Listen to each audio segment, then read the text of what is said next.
শীত কিন্তু যায় যায় করছে, তাই না? এই শীতের সন্ধ্যায় আপনি আপনার প্রিয়জনটিকে নিয়ে অথবা ফ্যামিলি অথবা ফ্রেন্ড সার্কেল নিয়ে প্রিয় কিছু মুহূর্ত উপভোগ করতে পারেন।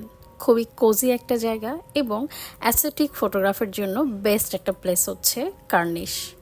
গিয়েছিলাম আমি কার্নিশে, এটা হচ্ছে রুফটপে। ঠিকানাটা আমি অবশ্যই ডেসক্রিপশন বক্সে দিয়ে দিব। খুবই কোজি একটা পরিবেশ, আমার কাছে অনেক বেশি ভালো লেগেছে। সেখানে আপনারা চাইলেই দিনের বেলাতেও যতটা সুন্দর ফটোগ্রাফি হবে, রাত্রেবেলাও অ্যাস্থেটিক ফটোশ্যুটের জন্য একদম বেস্ট একটা প্লেস। আপনি চাইলে আপনার প্রিয় মানুষটিকে নিয়ে সুন্দর কিছু সময় এখানে কাটাতে পারেন। তাদের খাবার দাবারও আমি বলবো খুবই ভালো ছিল, যদিও 2-3টা আইটেমই ট্রাই করেছি। সামনের বার গেলে আবার কিছু আইটেম ট্রাই করা পড়বে। তো book your place and go there and enjoy. Allah Hafiz.